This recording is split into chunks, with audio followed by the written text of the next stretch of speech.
It's always very busy. Yes, I've heard that. Do they have good coffee though? I mostly have complex drinks from them, but I see. They're good. Specialty. Okay. They have good food too. I had a yogurt bowl. I've had their quiche before. That was good. Yes. Very cool. When you get a second, John, if you could frame up, move that monitor out of that shot, sit down, shut up. Shut up.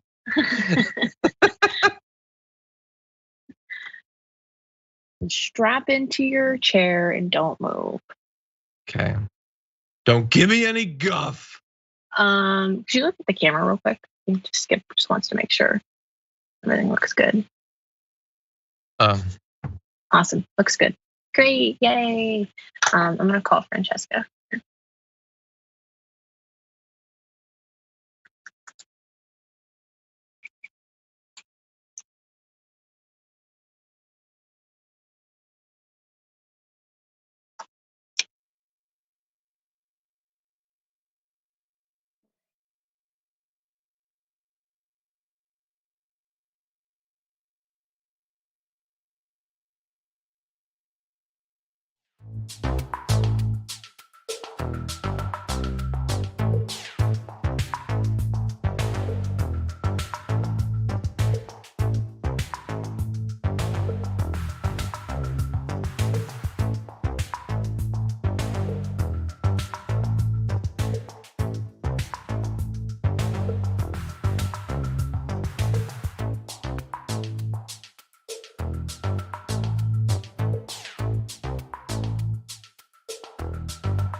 Oh,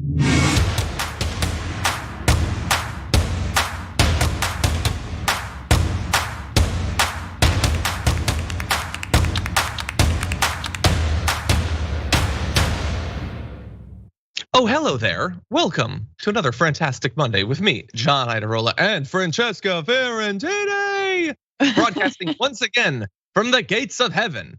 How's it going, Francesca?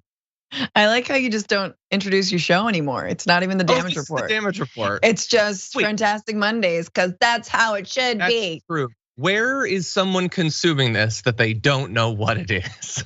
Like I was in the airport, it's LAX, and they had this show on, and he wouldn't say what the name was. I doubt it. But anyway, thank you for being here. Oh, by the way, your show is the Bitchuation Room, just in case, because you didn't plug it. It is, and we have a weird Tuesday episode tomorrow at 5/8 Eastern. So tune into that. We're going to be talking about how to bring your QAnon family and friends back from the upside down. So that'll be interesting with someone who actually knows what they're talking about, not just me like talking about crystals randomly. That's certainly an important topic. I'm glad to hear it. So that'll be a cool, weird episode on Tuesday.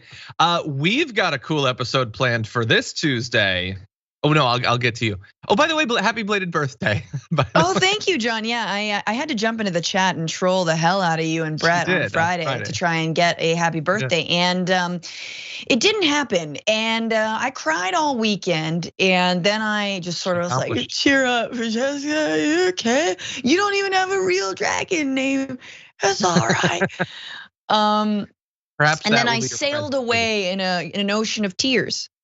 Okay, that's good. Well, that's a fun adventure, and we sort of gave you that for your birthday, so you're welcome. But yes, we do indeed have an exciting episode coming up this Tuesday. So tomorrow, it sounds like I'm getting ready to announce something, and I only sort of am. I don't know if this has already been spoiled, so I'm not gonna spoil it, but we have a first time ever co-host, an exciting one. And you're not gonna wanna miss it. So you're gonna wanna be here tomorrow live to watch the show. First time ever. Will we have to christen this person with a dragon name? We'll have to see, I don't know, that's up to you. But anyway, you're not gonna wanna miss it. And we're also gonna be filming our top 10 list, Francesca and I, a little bit later on. Our top 10 favorite current podcasts. So we get to talk a little bit about the nerdy stuff we're into, so that's fun. Or I don't know, maybe she listens to 5 football podcasts, I don't know. But you can tune in. Rogan off spin. I can't do 4. Play of Rogan highlights. Anyway. Anyway, okay. So a lot to get excited about. Please hit the like button, share the stream if you haven't already, so that people know we're live. And if you want to send us comments, tweets, super chat, stuff like that, we'll respond as we go. But with all that said, who's ready to talk about some news? Are you ready for some news? First, we have this, then we'll have some news, but we're gonna talk about this first, so let's do it. We just had the 20th anniversary of 9/11, a solemn occasion. Obviously, some people took time out to commemorate it. For most, it was, like briefly think back on how tragic it was and how we made it even worse in the intervening years. Others had weird plans for the event. Let's start with Rudy Giuliani, who of course sort of rose to national prominence as a result of his actions following 9/11, whether in fact or hyped up by the media so that we felt like we weren't careening through the solar system in a chaotic, anything can happen world. We just said that he was doing good things, I guess, and then mostly let him off the hook for all the weird anti-Muslim stuff. But anyway, here is what he was doing on 9/11.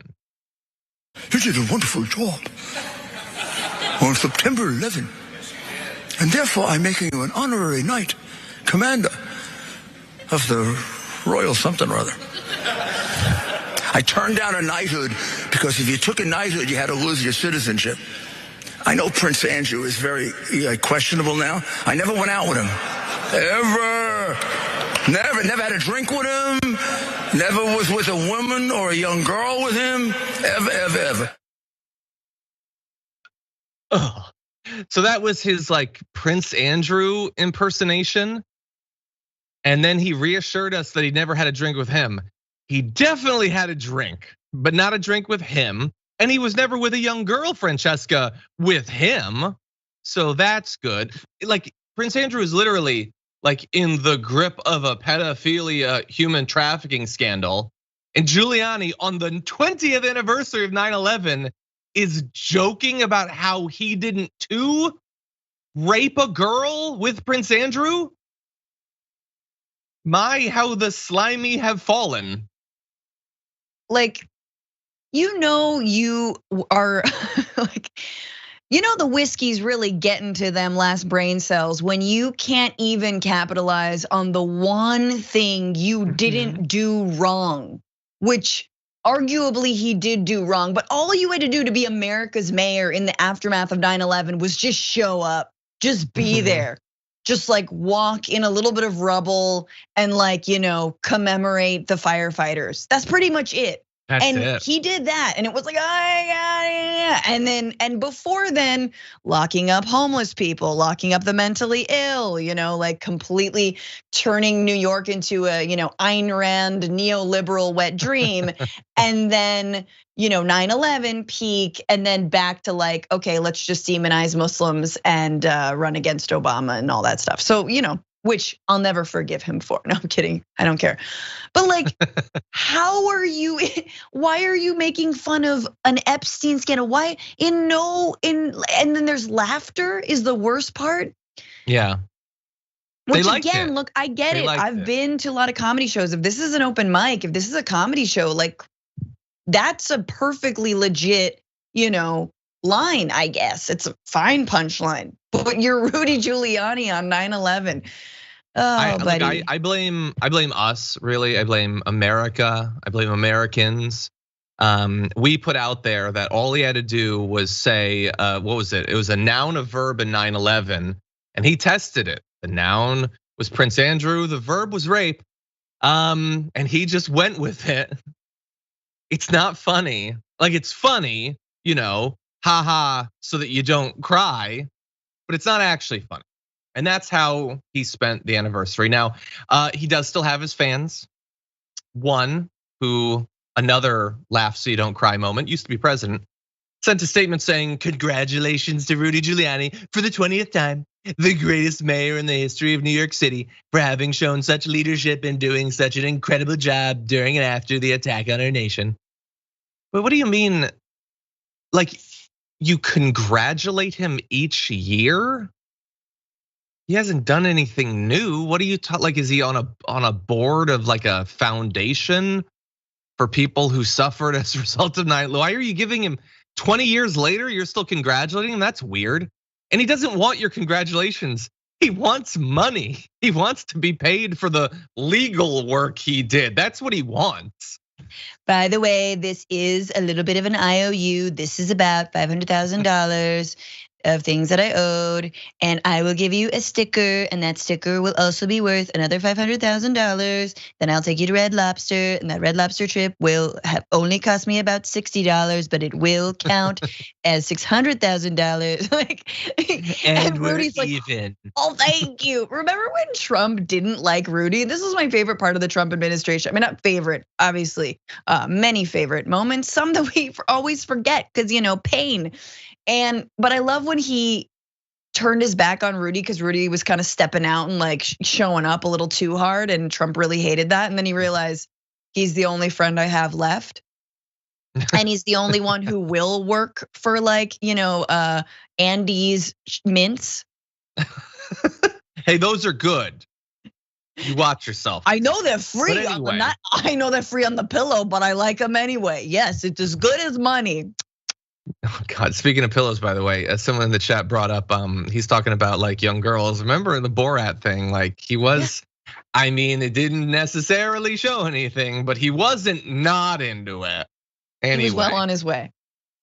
Oh, I don't want to, I had a response and I'm not gonna give it, but as weird as Rudy Giuliani's 20th anniversary commemoration night of 9/11 was, I think Trump's was actually worse because, look, Rudy Giuliani is a pathetic national figure, and so is Trump. But Trump was president like 5 minutes ago. Like he was the most, he had the power of thousands of nuclear missiles, like a little bit ago. And now he's doing this. And we're going to have hopefully a very great night with a lot of great champions, and they're going to be, for them, they're going to be having a good time. I wouldn't want to do it. A lot of people wouldn't want to do it, but they look like they're going to have a good time. I just saw a couple of the fighters, and they love doing this stuff. So we're going to watch Evander and Vitor. We're going to watch Anderson Silva, Lito, right?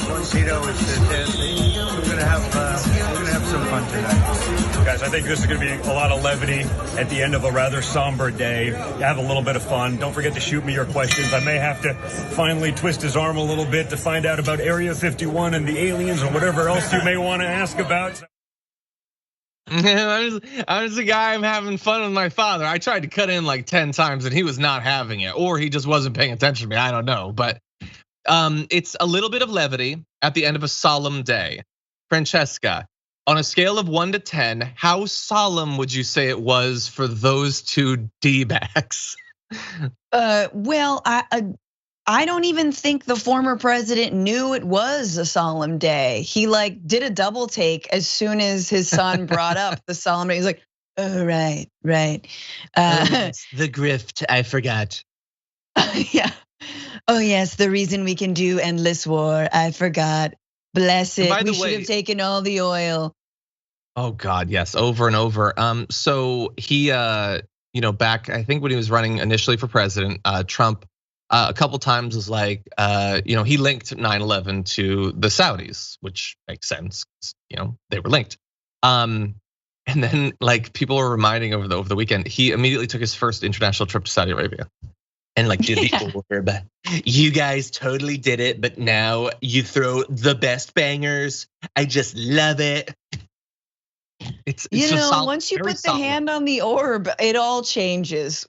When they give you a sword and they touch the orb and you just feel the magic, and you're like, we'll throw my countrymen under the bus for this. Yeah, no, look, no one's properly addressed the Saudi connection, which is, it's awful. And of course, Trump, like he shoots from the hip. I mean, he shoots from whatever's going on up here, just sort of mice spinning around in a circle.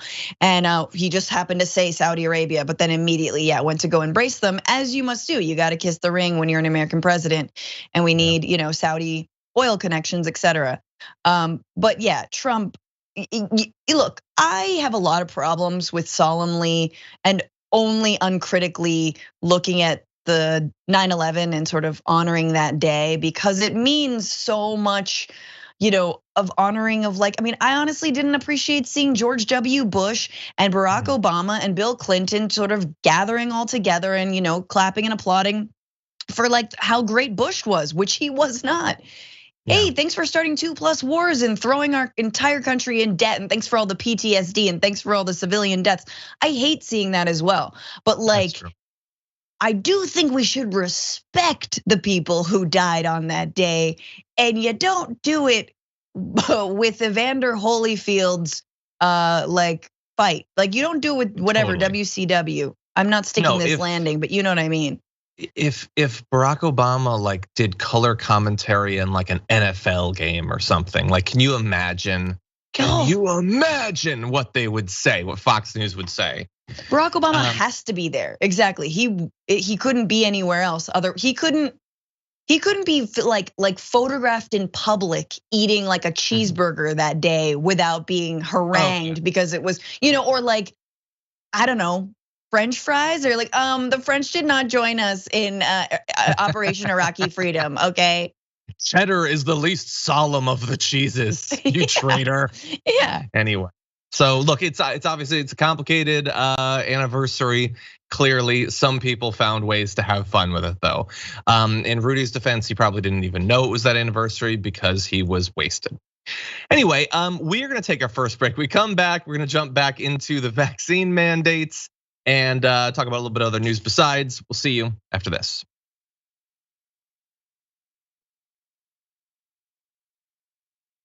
By the way, Marissa, I appreciate the pumpkin emojis in my document right now. Anyway, let's jump into things. Crypto Mojito, thank you again for becoming a tier 3 member over on YouTube. Much appreciated. Gary and Kathy Harvey became tier 1 members as well. Thank you for being a part of our community. Much appreciated. Over in the Twitch chat, Tim the Sound Man said, Mondays are so much better with you two. Tifa is the best TDR co-host. So many other greats, but she's my fave. That's awesome. In the screenshot I took of that comment, I can see that the next line, it's a little bit cut off, but it's a whole bunch of the purple bits of art. So thanks for that, everybody in the chat. Yoda says, my welcome present to Costa Rica during my first full week back from the US, I ended up concurrently contracting COVID and dengue fever. I could use Dragon Squad healing energy for these next 2 weeks. Damn, you need ivermectin for these next 2 weeks. Woo! I'm kidding, don't take it. Not for humans. But anyway, that sounds like a rough return home. Take it easy. Hope you get to watch the show. Maybe it'll distract you from all the stuff that's coursing through your veins. Jeez. Lazy Peon says, just voted. It's election day in Norway. Can I get a cookie now, Big Dragon Daddy? You can. I'm glad anytime we engage with democracy. I know hopefully more Californians are voting in our recall, which I believe ends tomorrow, right, Francesca? Oh yeah. Yep, you can still put your ballot in the mail up until tomorrow though. They will count it, so that is okay. I've done that before. You just wait and then you're like, I see it sitting there. And then you finally put it in, but put it in. I did it like 2 weeks ago, I'm very responsible. But anyway, look, I saw there's a lot of like postmortems, like pre-postmortems.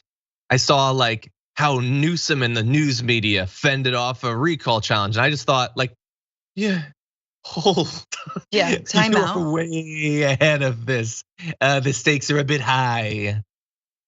Ask Larry Elder and his buddy. But when we defeat this, I will gloat so hard. California's the best. And if we don't, I'll just, don't talk to me. I'll be in mourning. Exactly. Oregon Dragon says, received my dragon shirt for my birthday Sunday. Well, congrats on that. Happy birthday as well. Nate says, hearing Trump say they enjoy it immediately makes me think the fighters are there against their will. That is his evil power. Yeah, I missed that. He said, I saw the fighters, they look like they really enjoy this stuff. How checked out of the entire type of event that you're doing are you when that's your commentary? Like, it's ballet, I looked at the dancers. These people, they love to dance. Let me tell you, like, come on, you could ask any random person in the audience, they would have done better. Like, I cannot believe. You do realize what? We skipped over the entire, maybe he'll tell you something about Area 51 Yeah, that's true, we were running out of time. Don Jr. liked that line so much that he also tweeted it, and he had people texting alien to a number. Like, he thought he had a bit.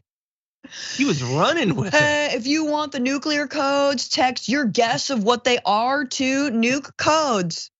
We totally didn't lose them, but please tell me your guesses. Anyway, Nate says hearing, oh yeah, thank you. Well, thank you, Nate, for that I just read. Eva says, I also voted today, but instead of a cookie, I want a new government. That's good, that's the best type of cookie. Mark O'Brien says, Franny is also my favorite. Also, I loved her live show. Yay. I love doing it.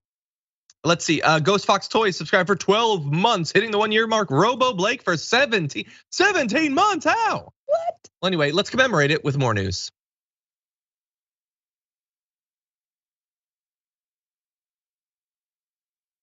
Okay, everyone, we must now remember that we are living under a medical tyranny as we launch into our next topic. Let's get into this video. Support for vaccination mandates, attend in-person school, 55%, attend sports events, 55%, work in person, 54%. Only shop in a grocery store at 41% has less than majority support. But the key here is the trend line. Look at this, 49 to 55, 47 to 55, 46 to 54. And even in shop in a grocery store, up 15 points from 26 to 41%. Okay, so we're gonna be jumping into a bunch of different aspects of the whole vaccine mandate thing. And I want you to bear in mind that this poll, most of the time encapsulating the poll is before Biden actually announced the new mandates. Now, which again is not a mandate, we'll talk about that. But so the announcement could influence what people think about it. It could make people more supportive of it. There's a lot of talk about it, obviously, in the news. It could make some Republicans less interested because they're being told by everyone they trust that it's like it's the thing Hitler would do. But it does look like overall, there's at least a slim majority support for mandates for quite a few of the most substantive activities, Francesca. Yeah, as there should be, because right now we have horrible numbers across the country. And so people are being convinced by literally what's happening in their communities. And especially people who are vaccinated, who are living in communities with high unvaccination rates. And so anything to help, I mean, you can kick and scream all you want, but you will be saving lives. Folks will be saving lives. And so, and I know it's not just right wingers, it's gonna be a lot of, liberals and pundits being like, isn't there some other way where we can handhold the people who don't believe in science, but wanna take like a horse dewormer? No, sometimes you have to have a new regulation and a new rule to actually keep people safe because new stuff comes to light, dude. Yeah, that's true. So let's get into a little bit more of the polling. We have this little screenshot here showing, this is Harry Anson, by the way, on CNN. You can see the difference between those in the GOP side of things, those in the Democratic side of things, obviously very different views of this. And I'm sure that that's something baked into their DNA. It's not just the result of right-wing messaging being almost universally against vaccination for the last year, if I had to guess. Now, in terms of what's actually happening after the announcement, several GOP governors immediately promised litigation, saying they would sue. It's not immediately clear how they have any standing as governors of states to sue. You would imagine regular people being affected by it would have to, but they want to. Even bearing in mind that Mr. Biden gave businesses an out, and I will keep reminding people this, employees who do not want to get vaccinated can undergo weekly testing, a fact that his critics fail to note. By the way, I'm glad that the New York Times acknowledged that, but it's not just a fact that his critics fail to note, it's a fact that everyone basically fails to note. Cheryl Gay Stolberg noted it, occasionally it's brought up, but most of the conversations do not acknowledge this. And actually, I saw a comment from Indie Dragon who says, messaging disaster, it should be a testing mandate. You opt out by getting the vaccine. Which I'm not saying that's a good idea. It's not gonna fool, like Tucker Carlson's not suddenly gonna be in favor of it, but that does seem like a better way to phrase it. And again, you do not have to get vaccinated. I cannot believe that incredibly important detail is not a bigger part of this conversation. So it's not actually a mandate, is what you're saying? No, it isn't actually. You are mandated to do one of the two things, even though, again, that's only about 1 out of every 3 working American adults. In any event, in terms of the legality of it, it does appear at this point that it will end up being ruled constitutional, hypothetically, by a hypothetical Supreme Court.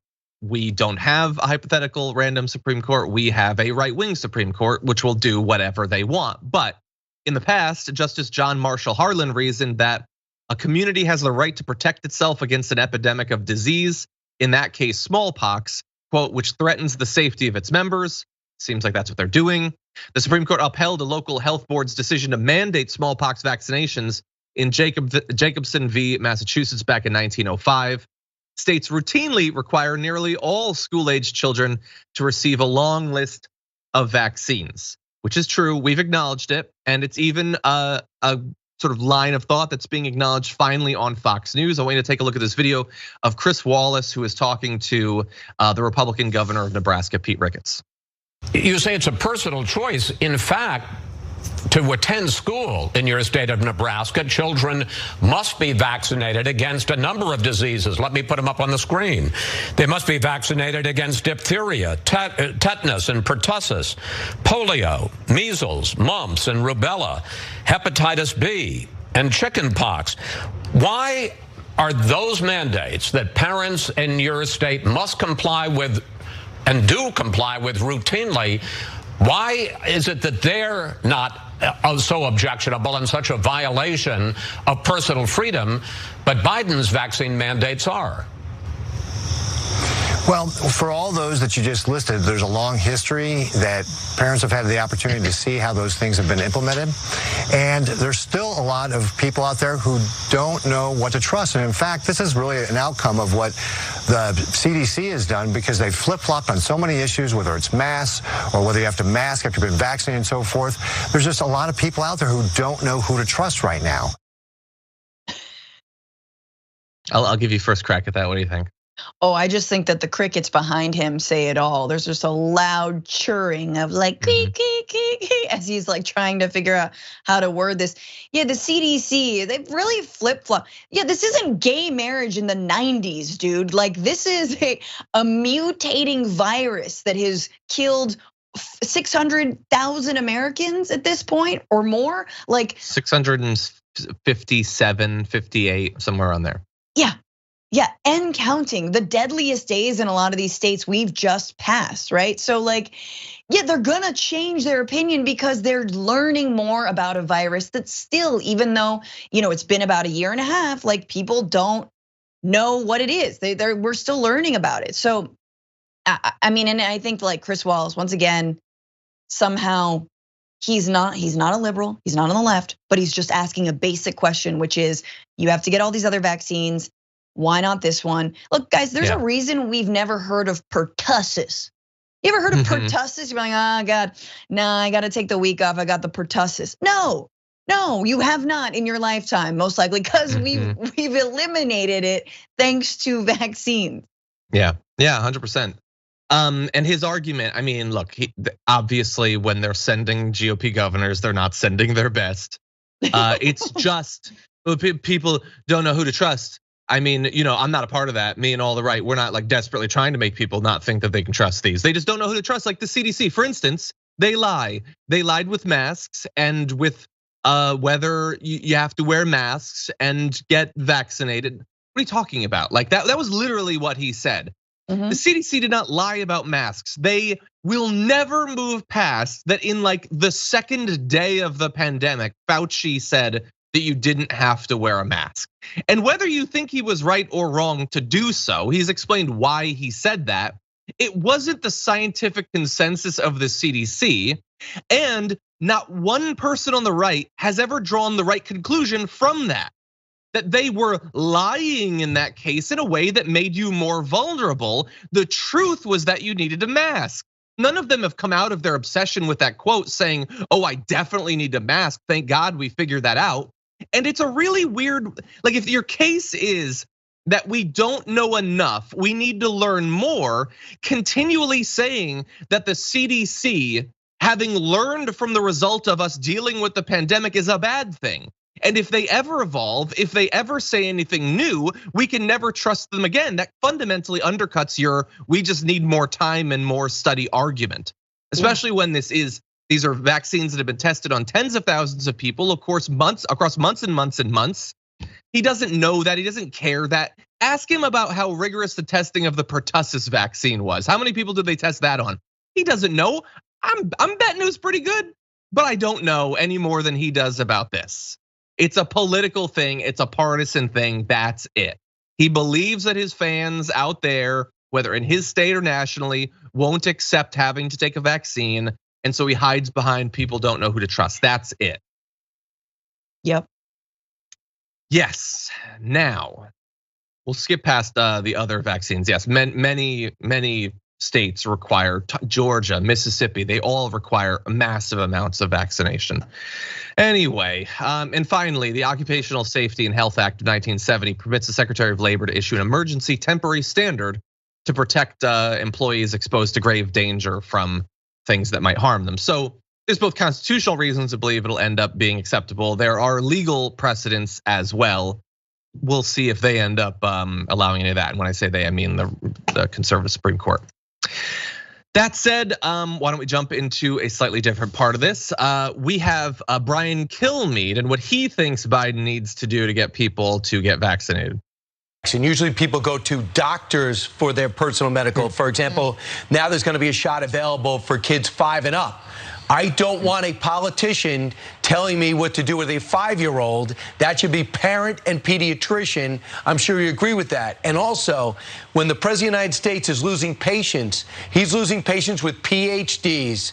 They are one of the largest section of people who aren't getting the shot, medical workers, as well as African Americans, because only 4 of 10 have gotten the shot. Why doesn't the president call out African Americans who put him in office and yell at them to get the shot? Francesca, thoughts? I'm sorry, what? What? I'm totally lost. Losing PhDs? I think he's implying that when you break down vaccine hesitancy by education, he's saying that PhDs are less likely to want to get vaccinated. I don't know. I haven't seen that. I would say though, regardless of which group you're talking about, whether it's the PhDs or the Black Americans that put him in office, he has been encouraging people to get vaccinated literally all year. Oh, by the way, all of those groups would be affected potentially by the vaccine mandate. So isn't he doing what Kilmeade wants him to do? He's encouraging all of those groups, whether his base or not, to get vaccinated. He did it rhetorically for months and months and months, try to make all the resources available for it. And now he in fact is pushing for it to be mandated for at least some chunk of Americans. Yeah, I mean, and there's also a lot of racism obviously embedded in that, because Kilmeade is basically, pointing out that African Americans are more vaccine hesitant, and we know that based on like histories of literal experiments being run on the Black community using vaccines and other so-called remedies. But Biden has deliberately reached out to those communities. Now, how effective that has been, I don't know, but he has made it a point to reach out to specifically Black and Latino communities and bring vaccinations to them, which of course they're all decrying as like, they're gonna knock on my door and they're gonna come, and like violate my property, like step on my property, blah, blah, blah. So, but again, it doesn't die, right? Because if you can blame Black Americans for anything, Fox News will absolutely take that. Yeah, he's not happy with Biden taking actions that result in more Black Americans getting vaccinated. He wants him to yell at Black Americans using the word black. That's what he wants. So sorry, Kilmeade, I don't think you're gonna get what you want there. But anyway, what I would suggest to Kilmeade is you might wanna be a little bit more worried about the people watching your show, because they've looked at a study of COVID cases nationally, breaking down states and analyzing based on the vote share that Trump got in the election. Of the 23 states with a total of new COVID-19 cases per capita surpassing the national rate, 21 of 23 voted for Trump.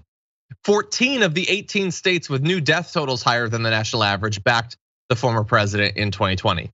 So clearly this is a thing that is being influenced by politics, and nobody gets to be surprised by those results.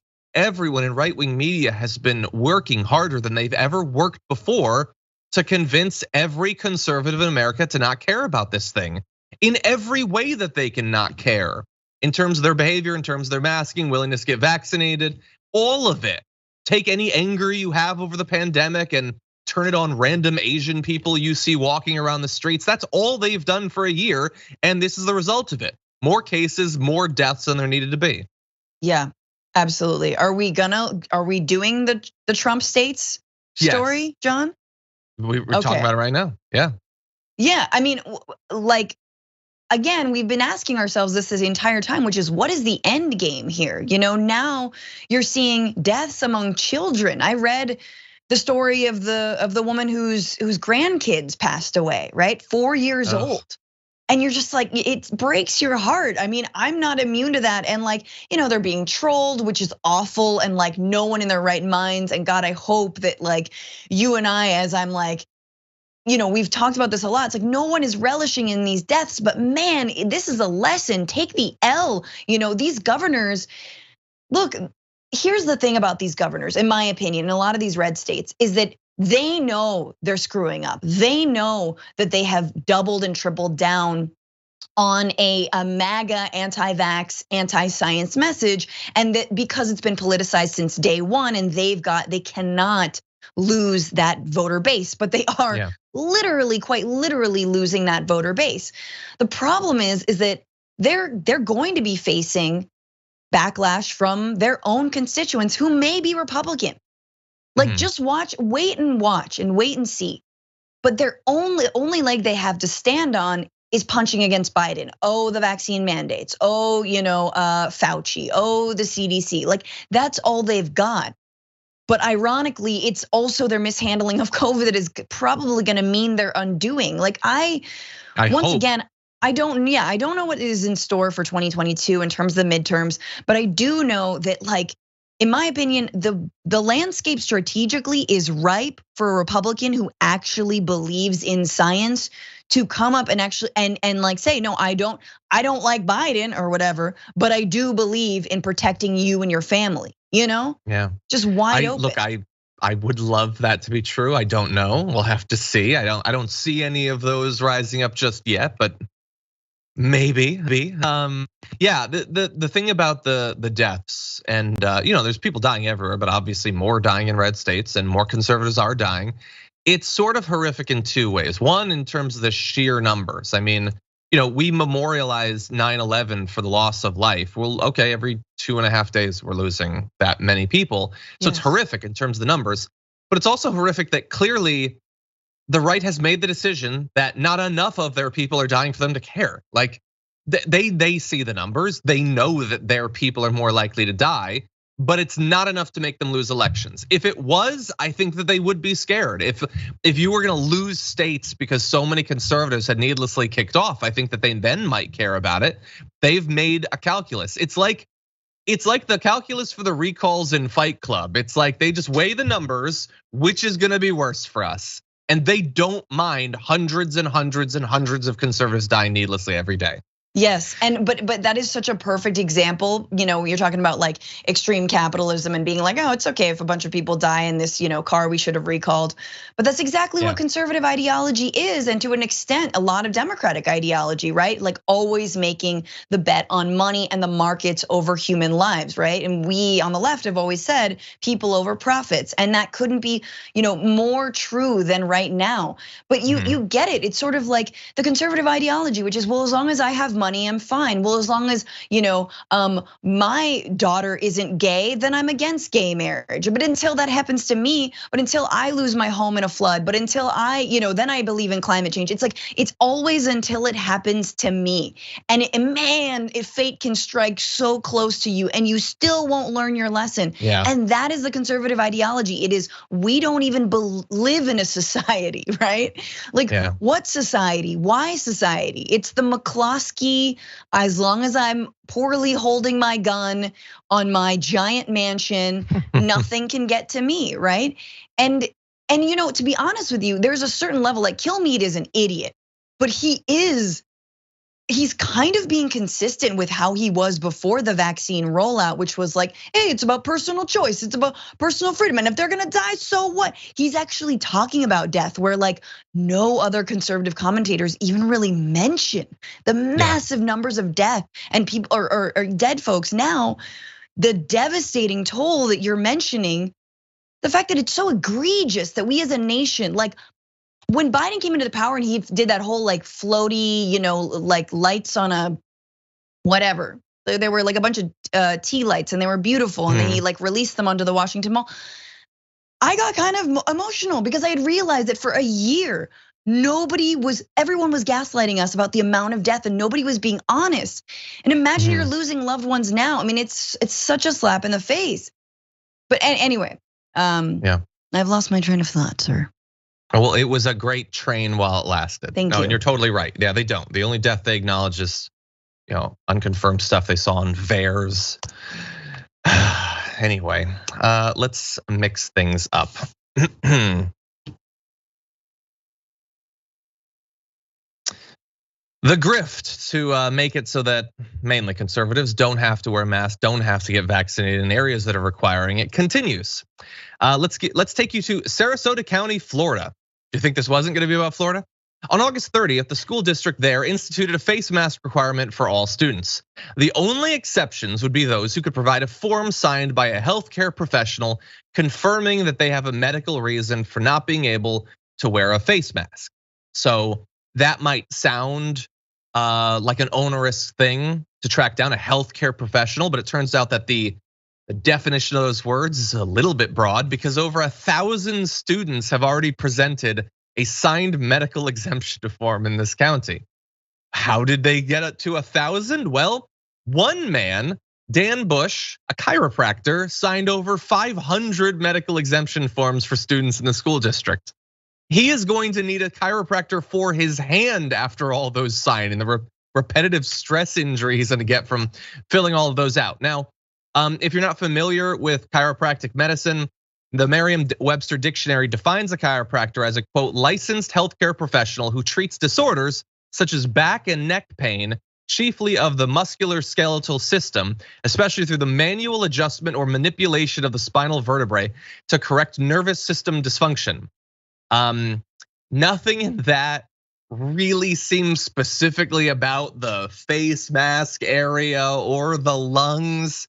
I don't think you do adjustments to lungs. You don't crack a lung necessarily, but he has very much gotten to be a part of this. Now, if you look at his website at Twin Palms Chiropractic, it mentions he does practices including nutritional counseling and massage therapy, treatment of injuries, rehabilitation of extremities, disc conditions, but there's nothing about respiratory conditions.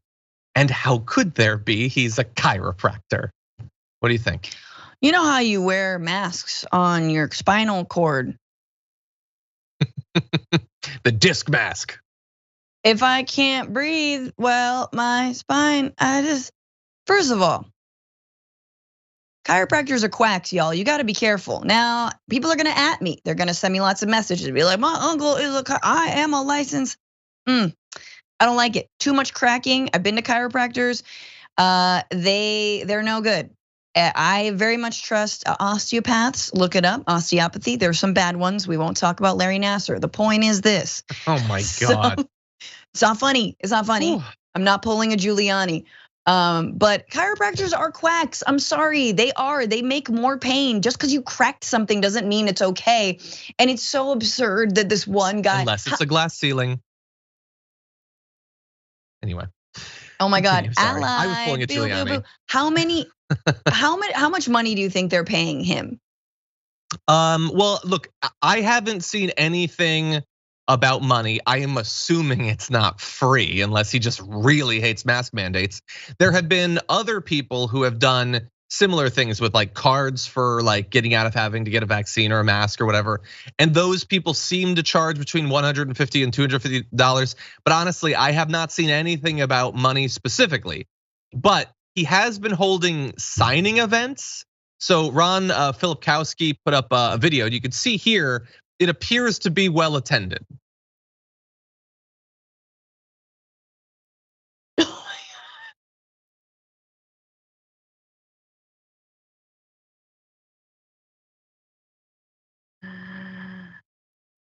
Wow. Okay. Now, I again, and maybe he's just holding these events out of the badness of his heart, but maybe he's getting paid. I don't know. What do you think?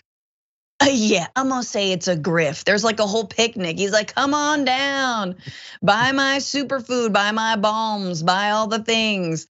Yeah, here are my sex pills. You know he's got sex pills. But like canola oil? Try snake oil. Anyway. Just can we regulate this? Can we at all? I mean, this is the thing, like sometimes it's helpful to have a government.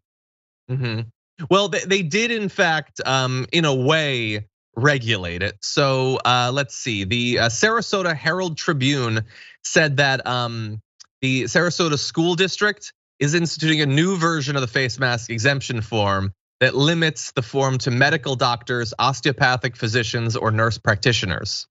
Oh, osteopathic physicians win for Francesca. Francesca won. Chiropractors -2. Yes, maybe I'm they'll just here come to up with dunk on chiropractors. That's true. Yeah, and look. I will say so that you don't at me. There are chiropractors that have been trained in a variety of things that might be helpful, and I'm not saying that no one has ever been helped by a chiropractor. I will say if you do a little bit of research into the beginnings of it, it's wild. It reads like a fantasy novel. That's all I'm saying. Just take a look. But yes, There are not 1,000 kids in the Sarasota County School District that really don't need to wear a mask. They do not fit the exemptions. We need to have responsible medical professionals that aren't gonna play into this like tribal thing where you don't wanna wear a mask. Honestly, just cover your face. Let's get out of this pandemic. Florida has been devastated by COVID once again, needlessly.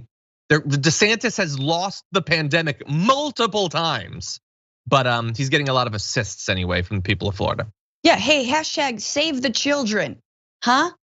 Remember that one? Daniel says, Francesca, replace Feinstein. That would be an upgrade. Okay, that's like when my mom's like, "Hey, Francesca, do the Daily Show." It's like, yeah, I'd like to. You don't think I've tried? The Daily Show. You don't think I've tried? You don't just wish it. You should be on SNL. You should replace Feinstein. People, we need to put a strategy in place, okay? You know, we do. Okay, we're gonna take a break. We'll talk more about that in a bit. But we got more news coming up. We'll see you on the other side of this.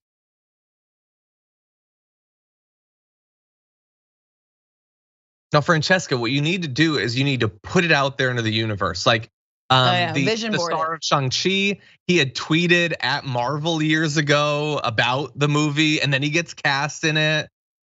People saw that's amazing. From back in December from Olivia Munn saying like that, Melania, you got this, all the love in the world to you. No, I have a lot of thoughts on that. That's weird. You gotta put it out there. A lot of thoughts. Put it out there. Anyway, I'm curious about your thoughts. Are we gonna get the thoughts? We don't have to get the thoughts. I'm saying, look, I've seen walking red flags before. Shit, walking red flag. Okay. So BPD Dragon says Franny is absolutely the best co-host, and the live show was lit. Thanks to both of you for making my Mondays. Thank you, BPD Dragon. I appreciate that. Diana Johnson says polls and surveys are useless. Questions are BS and never allow for context. Diana, I will. We'll have to agree to disagree. Look, there are certainly issues. Like you need to look into, how they got their sample. You can definitely look at the wording of the question and everything, but they're not completely useless. I just don't actually believe that. Non-human human says my anti-vax neighbors wear masks indoors, get regularly tested, and after gatherings or any symptoms, did quarantines, but they are Swiss right wingers. I mean, look, if you're gonna be anti-vax, at least do those other things. Does that sound good? Being anti-vax and anti-mask is just being anti-science. That's it. I mean, it's half anti-science anyway, but you're totally right. Like you just pick one, pick a lane. Yeah. Well, like I've been saying for a while, like if I found out that someone who had gotten the vaccine, wears a mask when they're around, doesn't go needlessly into gigantic crowds and stuff like that, was also smearing ivermectin in his armpit, I wouldn't be as frustrated by it because it seems consistent. I'm willing to do anything in the realms of man or beast.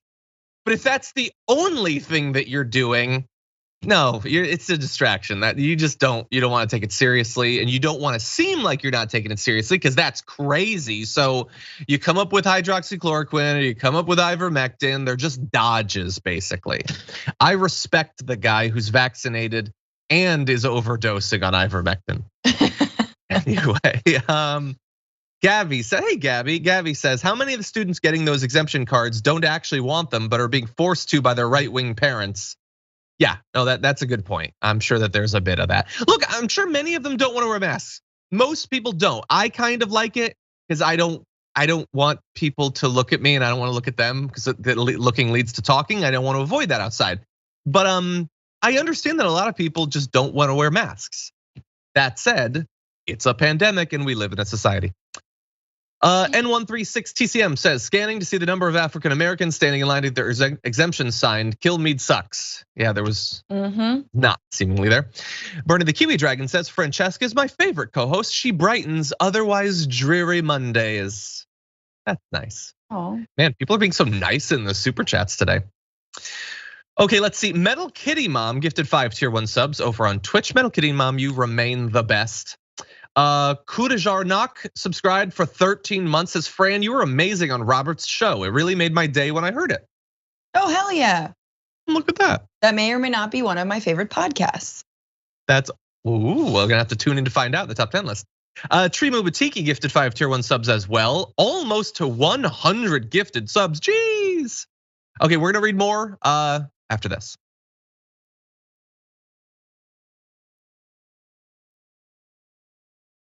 Okay, everyone, we've got some more news. The sexiest topic of the day is fast approaching. That's right, the spending bill, and specifically the tax code changes. But anyway, before we get to that, I do want to let you know that Indisputable, as always, will be coming up immediately following the damage report. But there is a change. You can't just sit pretty at youtube.com/the damage report and watch it. The multi-stream has gone the way of the dodo. You need to go to youtube.com/indisputable TYT. Now you can go after our show if you want, but what if you forget? No, don't take the chances. Just go right now and subscribe and click for notifications. And when they go live, you'll see it and you'll be able to keep watching. By the way, today, Michael Schor will be co-hosting. Ooh. Look at that. Rashad Ritchie, Michael Schor. That is gonna be awesome. I can't wait. And they're gonna have a debate with Dr. Carol Lieberman, MD, MPH. I don't know this person, but I do know the nature of the debates on Indisputable. So I'm pretty excited that he's talking to a doctor on there because it's gonna be wild, I bet. So anyway, that's coming up. Also, Old School is live Mondays at 10 p.m. Eastern time, 7 p.m. Pacific time on YouTube, Facebook, Twitch, and TYT.com. Cenk Uygur is going to be joined by 2 people who are very much not old school. Ravana and Ben Carollo, our 2 Twitch pitch winners, are gonna be joining Cenk. Old School is the show where you can really cut loose. And I have a feel, at least from what I've seen of Ravana, I think she's gonna take advantage of that. So that's gonna be a show to watch. Anyway, with that said, Francesca, you ready for a bit more news? Of course. Okay, let's do it. Let's jump right into this. Chuck Schumer says he's moving, quote, full speed ahead with this package. Will he have your vote? And that's fine, he can. He will not have my vote on 3.5, and Chuck knows that. And we've talked about this. We've already put out 5.4 trillion. And we've tried to help Americans in every way we possibly can. And a lot of the help that we put out there is still there, and it's going to run clear until next year, 2022. What's the urgency? What's the urgency that we have? It's not the same urgency that we have with the American Rescue Plan. We got that out the door quickly. That was about $2 billion, $2 trillion. And on top of that, all the things we put out with the CARES package, everything leading up to that. So we have done an awful lot, and there's still an awful lot of people that need help, but you have 11 million jobs that aren't filled right now. 8 million people are still unemployed. Something's not matching up. Don't you think we ought to hit the pause? Yeah, I mean, if you have a whole bunch of people not at work, spending money in infrastructure seems like a weird way to fill those holes. But anyway, that is Senator Joe Manchin once again saying that whatever amount they say they want, I'm against it until they make me feel fancy and pretty again or whatever. He's against the 3.5 trillion. And he says there, his new excuse is, we've already given so much money. But it's a point that's undercut by the fact that he came out in favor of $4 trillion after we had given virtually all of that money already. The timeline doesn't match up, Francesca. He's just gotta be honest. Look, I am a cantankerous little pimple on the backside of the Democratic Party. That is what I'm designed to do. I am buttony. I am human buttony. You pop me and I just come back. I'm gonna keep coming back on your backside. Oh, and then when you pop me again, I'm just gonna scar. I'm gonna be a scar on your butt. This might have to do more with my body than anyone else's that I'm talking to, but you all know that I am Democratic buttony.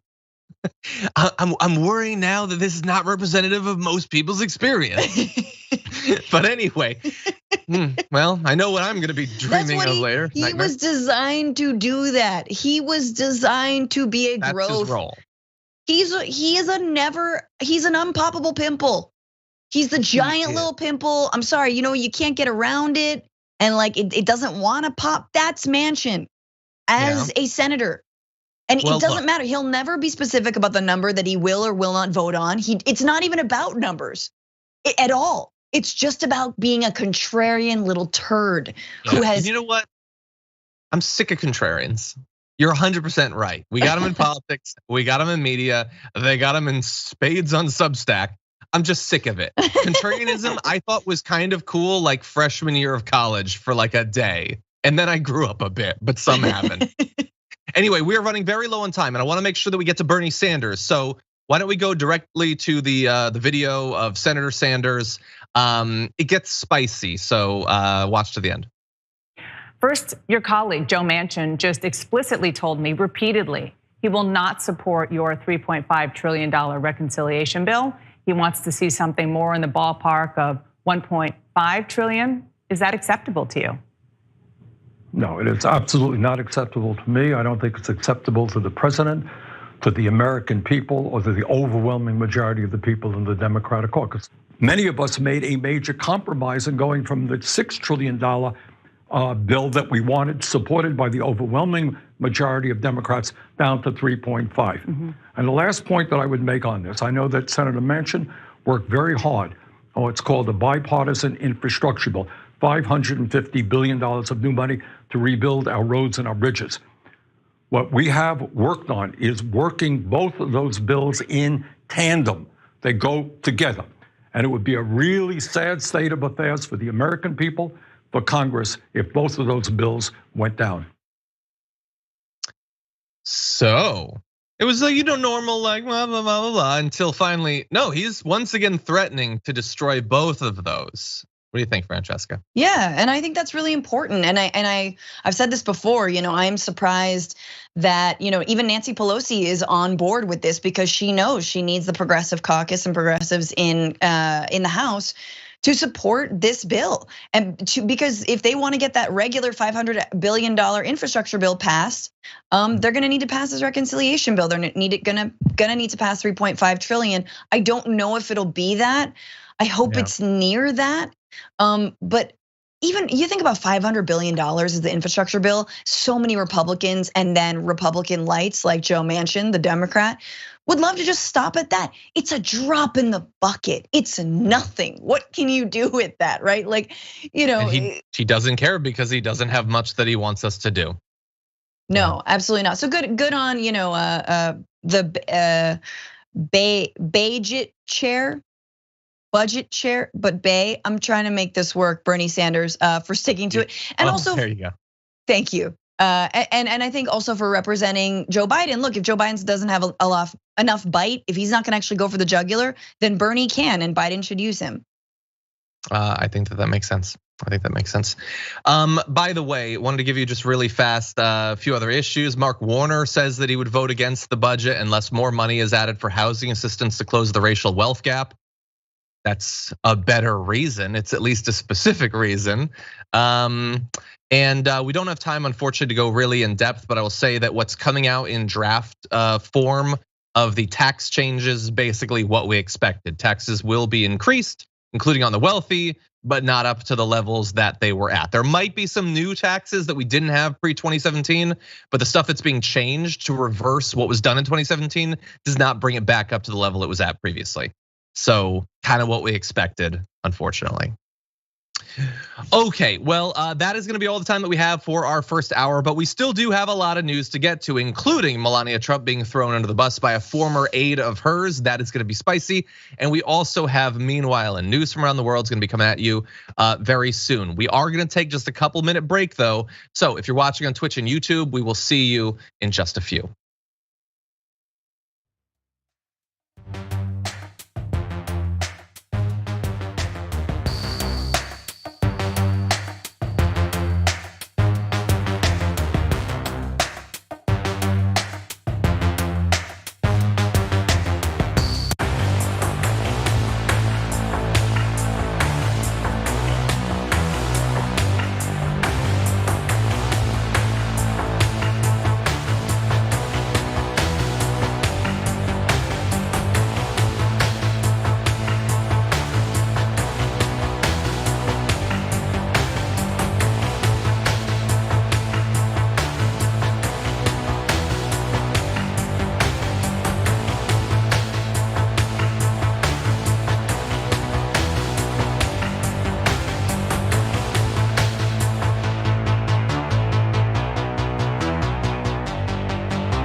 Welcome back, Twitch. Welcome back, YouTube. Thank you for being with us.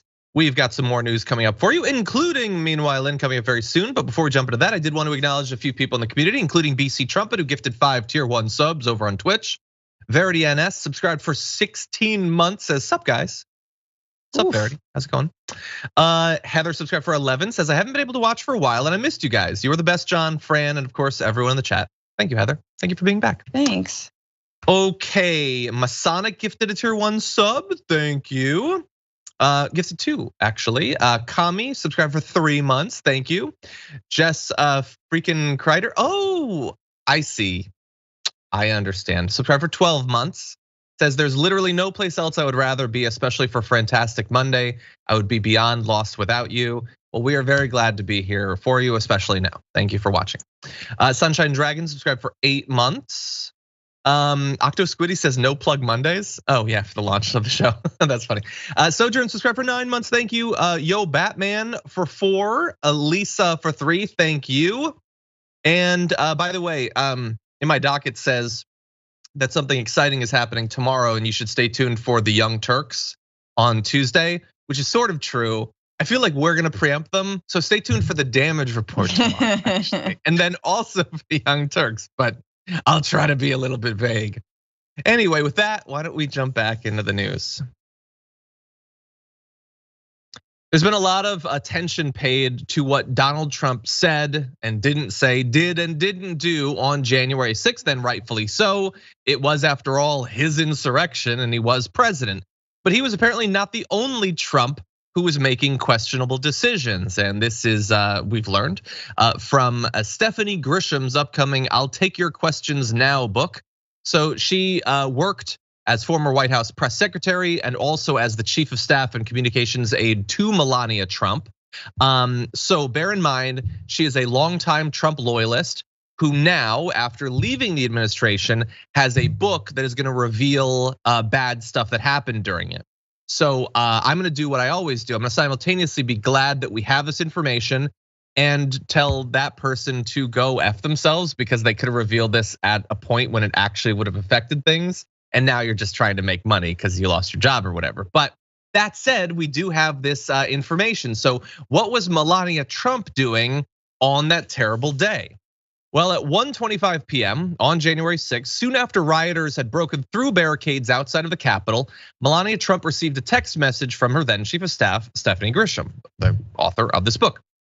It said, do you want to tweet that peaceful protests are the right of every American, but there is no place for lawlessness and violence? Grisham asked the first lady.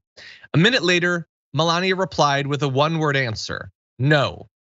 At that moment, she was at the White House preparing for a photo shoot of a rug she had selected, according to the book. So in her defense, she was busy. But she, like, by the way, the proposed tweet that Grisham suggested was not down with MAGA, they've taken a dark turn. It was just, blah, blah, you can protest, just try not to kill anyone. It was really benign, Francesca, and she was still not having it. What do you think? I don't care. I don't care. Why should I care? I have a rug now. The rug is here. The rug is beautiful. And I've been waiting for this moment for a long time. She does not care. But look, she should have. Because number one, if she had tweeted that, she might have gotten rolled up in that rug by the mob that stormed the Capitol on the 6th. Like, who knows what would have happened to her in that rug? She knows her audience. She's like, no. They have weapons. And I have a nice rug and I am not going to ruin this. I am going to live in my la.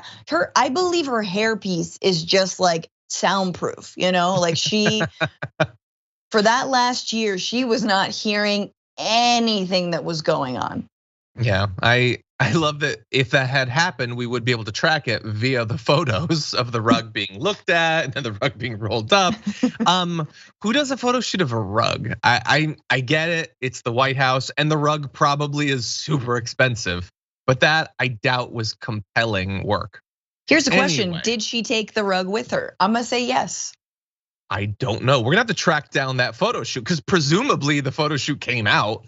In any event, while she did not send that tweet on that day, for whatever reason, either because she didn't have a problem with what they were doing or she didn't want to contradict her husband who was trying to overthrow the US government.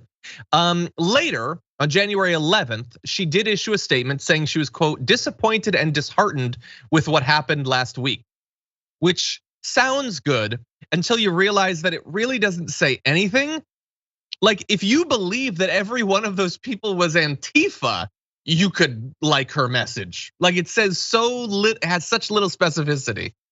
But anyway, that wasn't the only revelation from the book that had to do with Melania. Grisham also revealed that she asked Melania a couple of times whether she should reach out to Jill Biden during the transition to set up the traditional inauguration tea. But instead of setting up the meeting, Melania told her that they should, quote, see what the West Wing does. The reason, according to Grisham, Melania, like her husband, believed the election was illegitimate. So she seemed to be waiting for like the transition to not happen. Like, I'm not gonna waste a tea if this woman ends up imprisoned like all of our political opponents. Oh, I thought she was gonna see what the show The West Wing does, because she didn't know how that worked. She thinks it's still on. Anyway. I mean, it's just amazing to me, like the classlessness with which this supposedly elite, billionaire presidency conducted itself, lasted until the very end, and of course extended to Melania Trump, right? And we all remember the painful images, the videos of President Obama having to greet Melania and Trump and welcome them into the home and shake their hands and put a hand on the back. And I'm like, I still haven't forgiven Obama for that and all the drone strikes. 100%, yeah, among other things, yes. Among a lot of other things, no public option, expanding the war in Afghanistan. We could go on. Wait, he did bad things? You're not supposed to acknowledge that. Anyway, so why is Grisham revealing this? Well, money. But also, she writes that Melania's response to her text on January 6th broke her, since she had long defended the First Lady against accusations that she was a Marie Antoinette type dilettante. Now, Grisham writes, she sees Melania like the doomed French queen, dismissive, defeated, detached. And we have a response from the Melania team saying the intent behind this book is obvious. It is an attempt to redeem herself after a poor performance as press secretary, failed personal relationships, and unprofessional behavior at the White House. Through mistruth and betrayal, she seeks to gain relevance and money at the expense of Mrs. Trump. Well, that does seem like French politics or French royal politics. And also, both things can be true, as we said. She's definitely trying to use her relationship with Melania to get clout. Let's be real. And money. But people are still taking their summer vacations. It's a real page turner. You need something on the beach, something real light. Yeah, the issue, I do take issue with one thing. They said she's trying to redeem herself after a poor performance as press secretary. So they don't mean that. No, I'm not saying that she did a good job, but she didn't do the job. They literally under her did not have a press conference, which from their point of view is a job well done. Like, so you definitely didn't have a problem with her as press secretary. You have a problem with the betrayal. I get that. And I think she seems reprehensible too. The idea that it broke her because Melania didn't take it seriously. How much had you weathered at that point under the Trumps? We're weeks and weeks into trying to overturn the results of the election, and that's what broke you. Maybe. Any final thoughts? No, I mean, it's spin-offs. When you elect a celebrity TV celebrity president, you get spin-off shows. And so every single one of these books, from John Bolton to Spicer to now the former press secretary of the First Lady, is doing their own spin-off show. Good for them. Get your money, I guess. But you're absolutely right. Who's actually looking out for democracy, the future of the country, not just selling palace intrigue secrets for a quick buck. But hey, that's who they surrounded themselves with. So what do we expect? Yeah. Saving democracy does not sell books, I guess. Okay, with that, let's get ready for a news story. I don't know if they or what. Search down and grab his nuts. And on the other hand, without a gun, they can't get none, but don't let it be a black and white one, because they'll slam you down to the street top, black police showing out for the white cop. Ice Cube will swarm on any mother in a blue uniform. Just because I'm from the CPT, punk police are afraid of me. On a warpath. And when I'm finished, it's going to be a bloodbath of cops dying in LA. Yo, Dre, I'm something to say. The police, you get the gist. This is in your curriculum. How do you defend that? Are you proud? Your curriculum, this is what you're teaching our kids. It's sick. It's sick. I don't know about you, but I will never get tired of conservatives reading the lyrics to rap songs. I think it's great. I think she did better than Shapiro did. Anyway, what you saw there was an incident that happened at the Leander Independent School District, a meeting of the school board in Leander, Texas, where a white woman protesting the inclusion of the N.W.A song. I'm going to say "F the Police." She read it out loud, as you can see. Now, we did bleep out, or we blanked out the swears. She did not. She said the swears. She also said the N-words in the song twice, in full, almost as if that's why she was doing it. Like, you don't accidentally get to that point in the lyrics that you printed out and then realize mid-slur that you're slurring. I don't know, what do you think? I mean, well, it's been bleeped, so I can't tell if there's a hard R in there or not. I feel like that's sort of relevant, you know. She Marissa, wants to stay hold up relevant. One finger if it was a hard R, two fingers if it was not. It was not. It was not. Of course it wasn't. Of course it wasn't. No. She's that you know, make fully it good. gonna enunciate all the words to F the police. But I love this because it's a perfect example. It's like the critical race theory hysteria, which is that Republicans and conservatives lack object permanence. They have no idea how to analyze something. Here's the bottle. Where's the bottle? What's a bottle?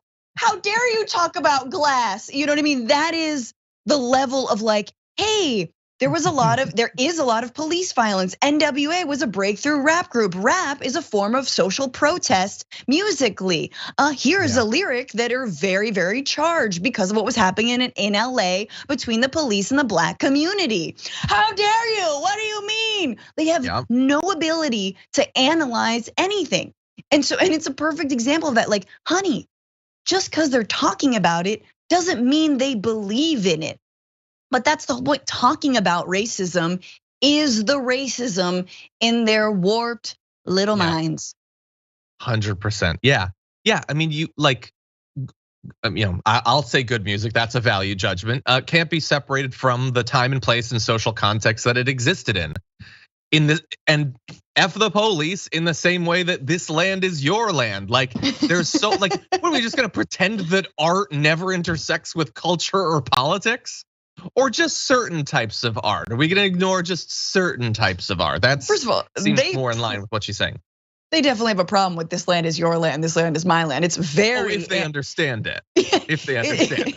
It's like an anthem against private property and for like, Native American rights and all that. It's like, no, they don't like that either. Yeah, well, this is the movement that plays Born in the USA as if it's just, hey, I was too. Yeah, but like I think there's a deeper message. Not even that much deeper. It's kind of a shallow message, but you could acknowledge it at least. Anyway, all of this is important. This is a part of learning, and it's something that maybe could draw kids in. So I approve of it. But she did not. And she definitely used it as an opportunity to use the N-word. Anyway, with that said, are we ready to launch a Fortunate Son? That is a great point. Actually, I want to listen to Fortunate Son again. I'm gonna leave a little thing for myself there. Anyway, are we ready to launch into our last segment? Okay. It's time for news from around the world in Meanwhile in.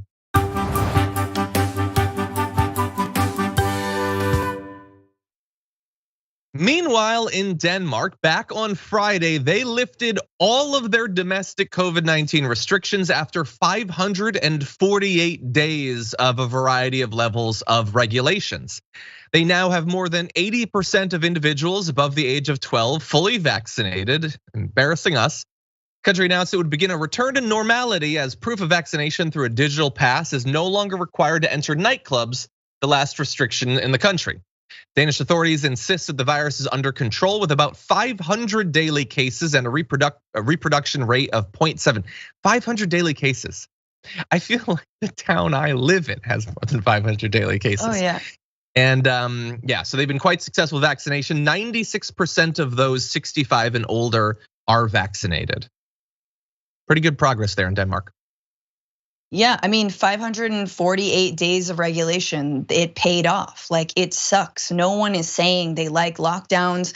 No one is saying they like to be quarantined or they want to be contact traced.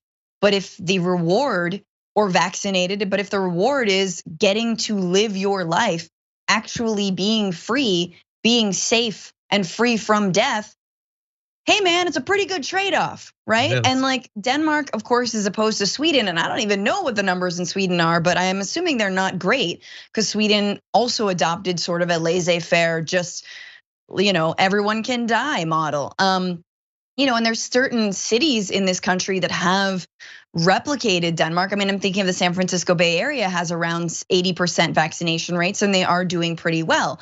They of course can't be as insulated because they're not a country, and we have no restrictions on travel. And I've said multiple times throughout this pandemic with you, John, that I have problems with that, and I think we would stamp it out were there restrictions on travel.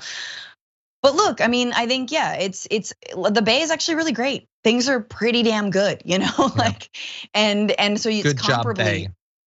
Yeah, good job, Bay. Good job, Bay. But yeah, I mean, this is like the upside again. It's like, what if it's like us in a different lifetime, Yeah. Well, meanwhile,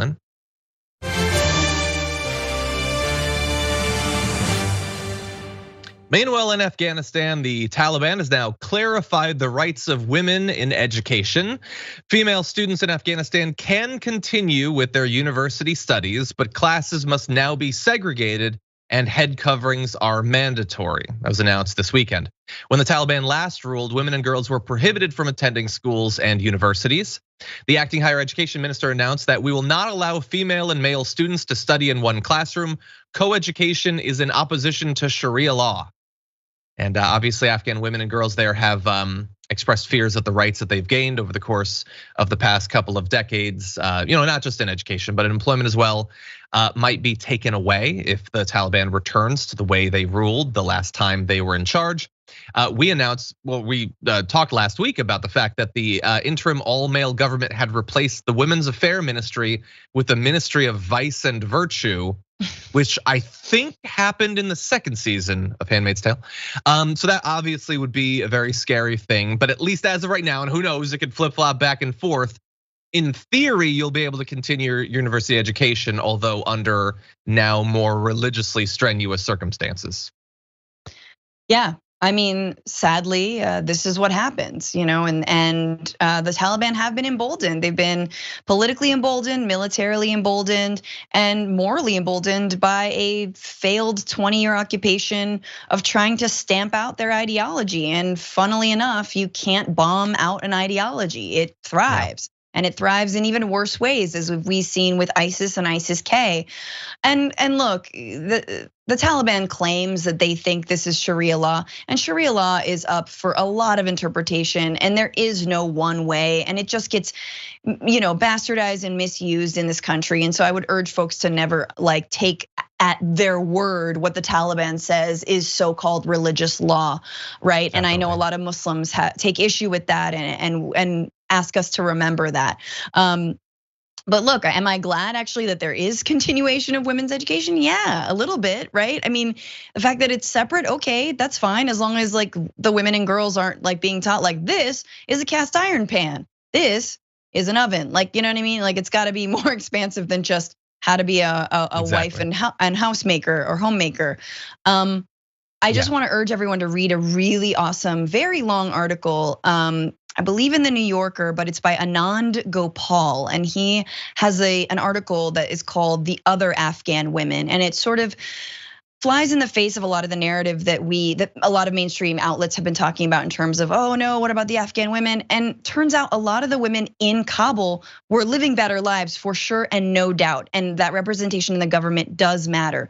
But a lot of women in rural Afghanistan who are more conservative generally and come from conservative, communities and households, they were the ones in the crosshairs of a lot of the war on terror and of the war in Afghanistan, being droned, being bombed, being targeted, hauled away in the middle of the night.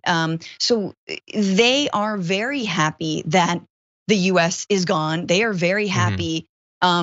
Not necessarily they think the Taliban's gonna be amazing, but they believe they're gonna be less bad. So everyone read that, understand that this is a complex issue and there is not one archetype for one woman of Afghanistan. And they don't all know what they want. Imagine if we had to be like the women of America and you're like, oh God, everyone thinks we're Ivanka, Yeah, or Boebert, exactly. Right. Well, with less than 1 minute remaining, meanwhile in.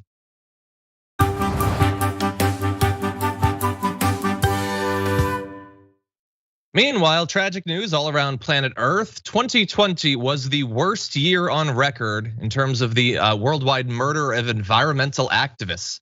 Yeah, we ended with a dark one. So if you take a look at this chart, none of these years have been good, but last year was the worst. Global Witness put together a report saying that most of the killings happened in Latin America. Colombia was the worst affected country. 65 defenders killed for either protecting indigenous land or defending forests and their coca crops. Mexico, where a third of the attacks were linked to deforestation, ranked second with 30 killings. The Philippines was the only country outside the region to record more than 15 deaths, with 29 people being killed for attempting to halt mining, logging, and dam projects. Those 3 countries actually made up more than half of the total attacks, 70% of which worldwide were people protecting forests from being torn down. So devastating news for environmental activists all around the world. Any closing comments? No, just thank you for covering that story. I think it's really important to remember that these folks are on the front lines and that, there's many ways we can stand in solidarity with them, but they're considered terrorists, eco-terrorists when they're actually just climate activists, so. Yeah, 100%. Well, unfortunately, that's all the time we have. Francesca, as always, thank you for joining us. Everyone check out the Bitchuation Room. Thank you, John. Thank you, have a good one.